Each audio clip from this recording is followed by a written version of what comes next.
Salve, pessoal! A pergunta hoje é: se a gente sempre está buscando o prazer, por que será que em determinadas situações a gente insiste em lembrar, reviver e repetir coisas desprazerosas? Por quê, hein?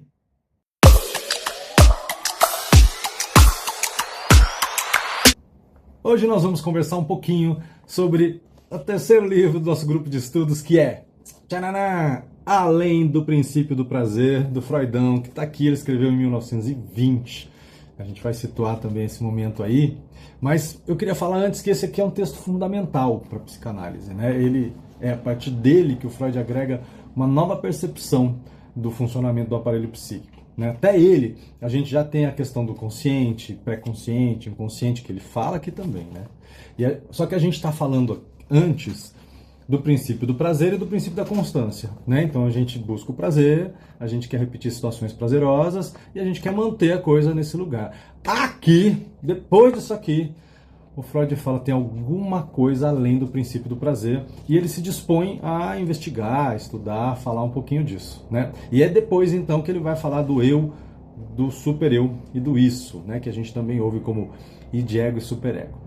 Vamos entender um pouquinho o contexto histórico? A gente está falando então 1920, já acabou a Primeira Grande Guerra Mundial e a Primeira Grande Guerra Mundial foi para o Freud uma experiência bastante complicada.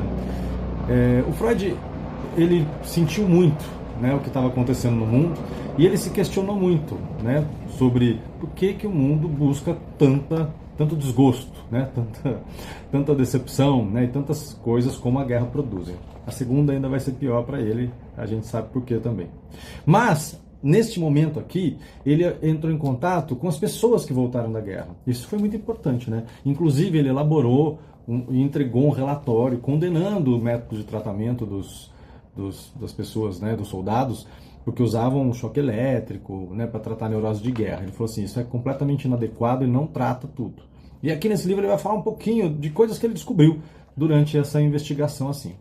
E aí ele ficou encafifado, né, pensando assim, por que essas pessoas vão para a guerra e voltam, e repetem, sonham novamente, revivem as situações de perda de membro, situações onde eles mataram alguém porque estavam na guerra, ou situações mais desprazerosas possíveis, né? Ele vai falar em algum lugar aqui algo como assim, a vida onírica traumática do paciente, né? Esses sonhos, né? Essa vida onírica traumática dele, conduz ele a uma situação do próprio acidente. Só que ele desperta com um novo susto. Então, para quê? Para que ele repete isso? E é isso que deixa ele encafifado. Ele fala assim, tem alguma coisa além do princípio do prazer. E a gente vai investigar o que é.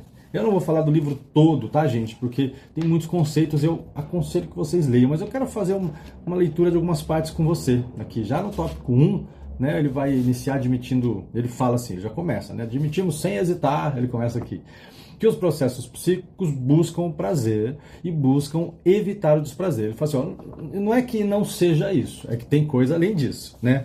Vou até soltar a folhinha do meu aqui, ó, de tanto que eu abro, mexo nele aqui. E aí ele vai falar um pouco pra gente dessa visão econômica do funcionamento que atua a psique, né? Então assim, como é que é a função econômica? Existem forças prazerosas e desprazerosas, e a gente vai funcionar de uma maneira econômica, ou seja, equilibrando essas forças. Como assim? Né? Ele vai desenvolver essa ideia que algumas coisas que eu não dou conta, eu vou jogar lá no inconsciente, que é o tal do recalque, né? Eu vou esconder de mim mesmo. E que eu quero, de algum jeito, isso é o mais importante que eu acho que nessa obra, eu quero de algum jeito manter a constância das coisas. Ele vai falar logo na página 46 sobre isso, eu assinalei pra gente ler um pedacinho aqui. Ele fala assim, ó, se o trabalho do aparelho psíquico se orienta no sentido de manter baixa a quantidade de excitação, tudo que é capaz de aumentá-la deve ser percebido como contrafuncional, isto é, desprazeroso. O princípio de prazer se deriva do princípio da constância. Então ele fala assim, ó, é disfuncional ou desprazeroso tudo que mexe nessa conservação econômica nossa, nessa constância econômica nossa. Então o princípio do prazer, influenciado pelo princípio da constância, ele vai ser substituído pelo princípio da realidade.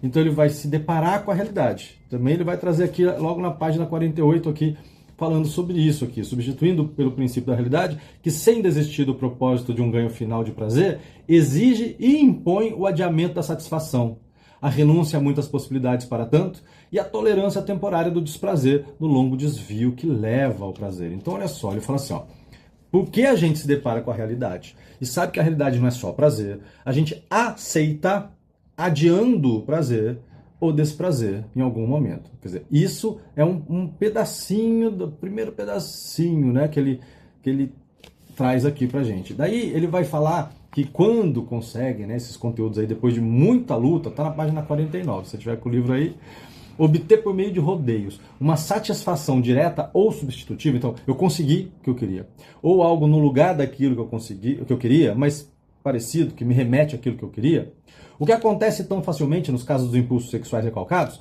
esse sucesso, quer dizer, eu ter conseguido aquilo ou algo que substitui aquilo, esse sucesso, que normalmente teria sido uma possibilidade de prazer, é sentido como desprazer, né? Por que será, gente? Por que será que ele diz aqui mesmo na página 50, na seguinte, que ele fala todo prazer neurótico é certamente desse tipo. É prazer que não pode ser sentido como tal. Então, assim, um exemplo bem chulo aqui, só pra gente tentar caminhar juntos, tá? Eu busco aquele prazer maravilhoso que foi ser cuidado da minha mãe com aquela plenitude, ou de quem ocupou essa função materna, né? Ou de quem estava lá, daquele cuidador que estava lá me nutrindo, me dando carinho, me dando aconchego, conforto, limpando a fralda, essas coisas todas. Lá. Eu vou buscar esse conforto pleno numa outra relação.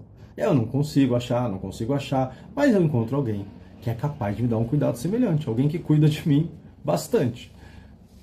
A gente não vai entrar nos detalhes disso, né? Vamos só entender o que ele está falando. Eu achei isso, eu recebo isso, eu acho bom. Poxa, alguém que cuida mesmo de mim, alguém que pensou em mim em vários aspectos da minha vida. É alguém que tem a vida dele, né? E aí eu percebo, poxa, mas as pessoas também têm a vida dela. Então, eu recebi o cuidado, eu recebi algo muito próximo do que eu queria, mas não vai ser bom para mim.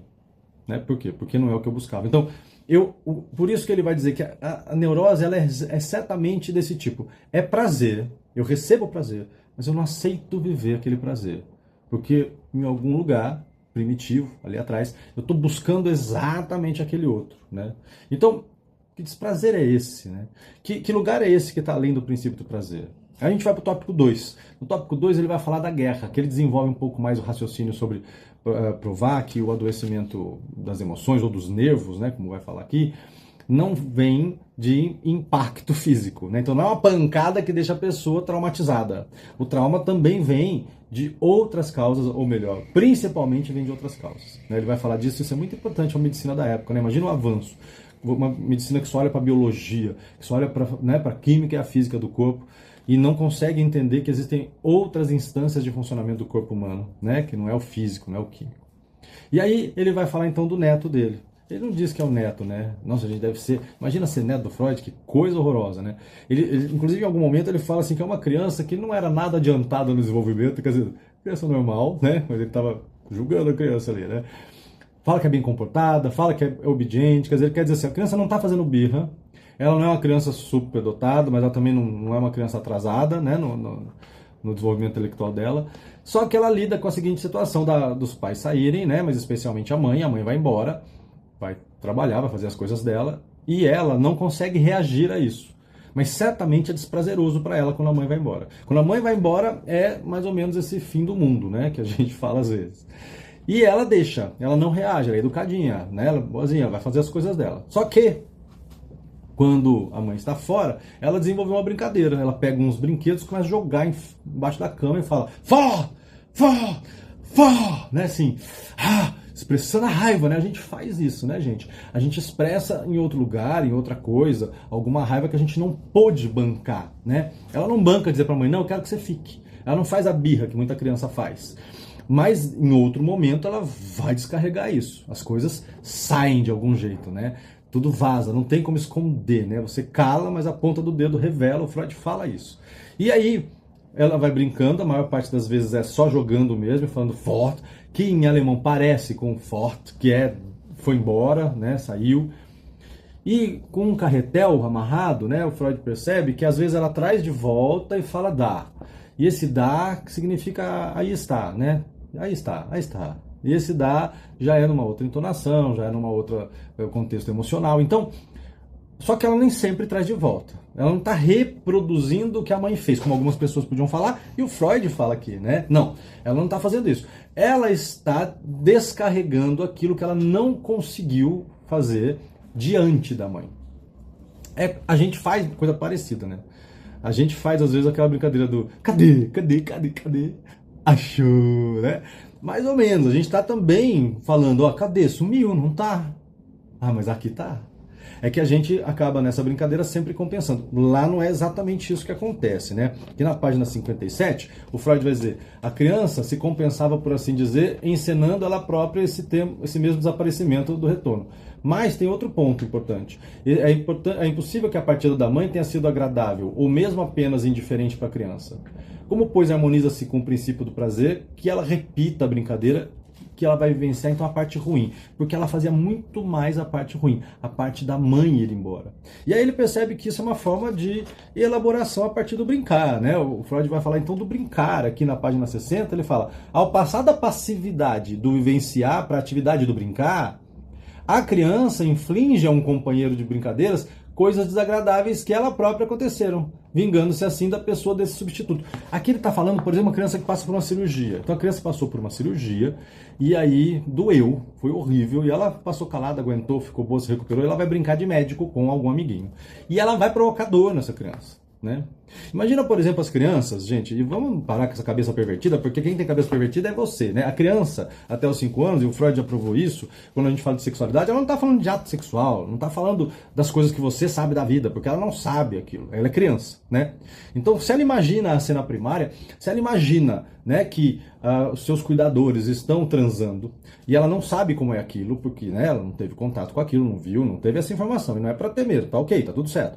Mas quando ela vai reproduzir, vai brincar de casinha e vai reproduzir, você com essa cabeça pervertidinha, né? Pervertida, você pensa que ela tá fazendo sacanagem, mas ela não tá fazendo sacanagem, ela tá reproduzindo algo que ela imagina. Então, para ela, a situação de saber que os pais estão se divertindo ali, ou são os pais, são as mães, são os dois pais, o pai com a mãe, com quem quiser, que essa pessoa, esse cuidador que é tão importante, está lá se divertindo, você não acha que é doloroso?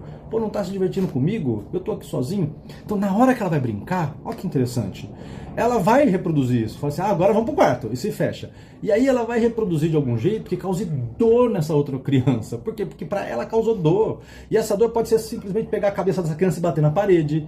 Pode ser que as duas fiquem pulando até cansar e saiam exaustas de lá. Mas enfim, é um pouco dessa transformação, dessa elaboração do brincar que a gente está falando, tá? E às vezes a gente desvia tanto, né, do que está acontecendo. Bom, eu não vou conseguir ler todos os tópicos, mas no terceiro é importante falar, porque ele vai falar da repetição. E aí ele traz assim, a seguinte ideia pra gente aqui. A psicanálise era uma arte interpretativa antes. Então a ênfase principal, ele vai falar pra gente aqui, recaía sobre as resistências do paciente. Ele fala isso logo na página 63, aqui no comecinho. Mas o paciente é obrigado a repetir o recalcado. Então o que ele recalcou, aquele conteúdo que a gente não quer se deparar, a gente não quer lidar com aquilo, a gente recalca, a gente esconde da gente, a gente guarda, não é isso? E aí, ele vai aparecer em outras formas, a gente vai repetir. Repetição, gente, o Freud vai falar aqui na 65, a compulsão à repetição, né? Então depois na 65 você lê tudo aqui, tá maravilhoso. A repetição é algo natural, assim, pensar que a gente vai querer repetir, até porque é coisa prazerosa. Então se você foi num lugar que foi gostoso, você não vai de novo? Se você saiu com alguém e foi bom, você não vai querer sair mais alguma vez, né? Se você assistiu um vídeo e gostou, dá like, curte e assiste os outros também. A gente repete porque é bom, mas a gente também repete conteúdos recalcados que causam desprazer. E aí, a gente repete por quê? A gente repete para mudar o destino que foi dado. Na primeira vez causou desprazer, será que agora eu consigo que não cause? Entende? Esse destino nem sempre vai ser alterado, eu vou repetir de novo, né? Porque tem que haver aí um conteúdo que às vezes eu consiga acessar e mudar o destino dele, né? Mas essa repetição ela vai acontecer porque o conteúdo não foi elaborado. A gente não conseguiu trabalhar isso. E aí vem a compulsão à repetição que ele está falando aqui na 65, né? O inconsciente, que é o recalcado, não, que eu recalquei, não oferece resistência, ele vai falar aqui. Então, quando a gente está no tratamento, na clínica, a resistência não está vindo do inconsciente, não é o inconsciente que barra a sua entrada, né? É a própria coisa recalcada. Ele vai falar aqui, as resistências, agora já não sei exatamente onde está, mas ele vai falar que as resistências que ocorrem no tratamento têm origem na mesma camada e no mesmo sistema que botou ela ali dentro. Então, o que colocou o conteúdo para dentro é que está segurando ele lá e não deixando você acessar. Ele fala que a oposição que a gente tem que fazer não é entre consciente e inconsciente, mas é entre recalcado e um eu coerente. O eu coerente é aquele que vai se organizando para poder acessar esse conteúdo, para poder elaborar esse conteúdo. As pessoas, então, elas vão buscar repetir para poder entrar em contato com esse conteúdo. Olha que coisa louca. E é desprazeroso, né? Então tá além do princípio de prazer. As pessoas buscam, ele diz aqui, ativamente, situações que botem ela sob tensão, né, ou desprazer, também passivamente. E aí ela atribui ao destino, fala, ai gente, nossa, eu não sei o que eu fiz, mas eu só me relaciono com gente assim. Ai, eu não sei o que eu faço tudo certinho, mas na hora... Então, o exemplo que o Freud traz aqui é até do benfeitor, né? Ele fala aquele benfeitor abandonado. Então, a pessoa que faz muito pelos outros, que se dedica, que ela genuinamente entrega o melhor dela, esperando receber exatamente o mesmo, embora ela diga o contrário. E aí ela não recebe, se depara com isso, e ela sofre. Então, isso é parte do sintoma da pessoa, né? Tá no sintoma dela, ela repetir para poder entender por que ela está fazendo isso. Aquilo que não é lembrado, gente, ele vai ser repetido. E isso acontece, inclusive, na transferência, na análise. Você vai repetir essa relação com o seu paciente também, tá bom? E nem sempre o paciente está pronto para se deparar com o conteúdo. Pessoal, é um livro que vale muito a pena ler. Tem outras camadas aqui que a neurociência pode se aproveitar muito na parte 5, na parte 6. Recomendo, espero que esse vídeo instigue você a ler, abra a sua mente assim, só uma introduçãozinha aqui que eu faço, que é para você ler o livro, agora tendo ideia do que está nele, tá bom? Espero que vocês tenham gostado. Um beijo e até a próxima.